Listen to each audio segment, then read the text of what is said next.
Salam hormat dari Koasma Papua.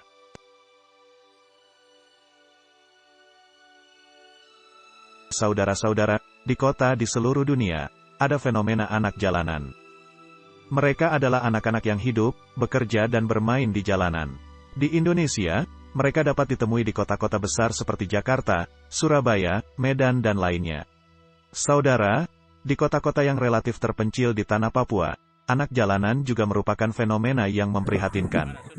Ada anak jalanan yang terpaksa terlantar di jalanan. Ada yang diabaikan dan terpisah dari keluarga. Sebab dari fenomena ini antara lain adalah kemiskinan ekstrim, kekerasan dalam rumah tangga, pelecehan, perundungan, atau problema kriminal. Banyak di antara anak-anak itu tidak terdaftar secara resmi, tak punya akte kelahiran, sehingga tak punya hak-hak sipil. Ada lebih dari 70.000 anak jalanan di Indonesia. Sayangnya, kami tak mendapatkan catatan statistik anak jalanan di Papua. Secara khusus, saudara, ada fenomena anak Aibon. Fenomena ini ada di hampir semua kota di Papua. Dan kami mengamati hal ini di Agats, Kabupaten Asmat. Anak Aibon adalah anak jalanan yang mengonsumsi lem kayu dengan cara dihisap, untuk memperoleh efek mabuk. Fenomena tentu saja, menambah masalah yang sudah ada. Saudara, banyak anak Papua, adalah generasi pertama dalam pendidikan formal modern.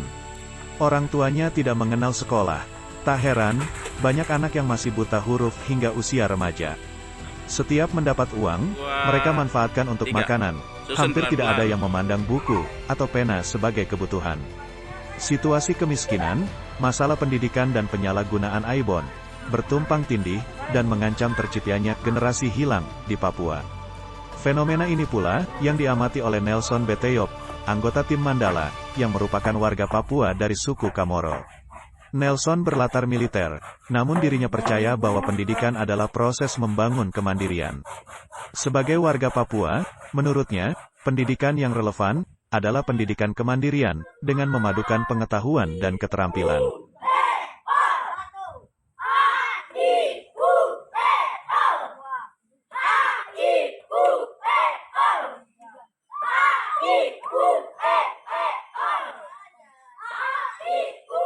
Nelson Beteyop melakukannya dengan memperkenalkan pertanian urban. Begitulah anak-anak jalanan diajaknya untuk belajar bertani. Mereka diajak memanfaatkan limbah plastik, yang banyak terdapat di Agats. Mereka diajak menanam sayuran, seperti kangkung, yang tidak banyak diproduksi di Agats. Sambil menanam, mereka belajar mengenal huruf, membaca dan membuka hati. Mereka diajak memecahkan persoalan mereka sendiri, dengan jalan membangun kemandirian secara pribadi, dan secara berkelompok.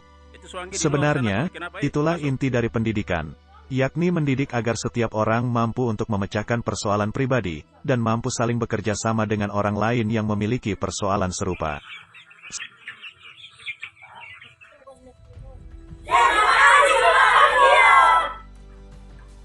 Salam dari Papua.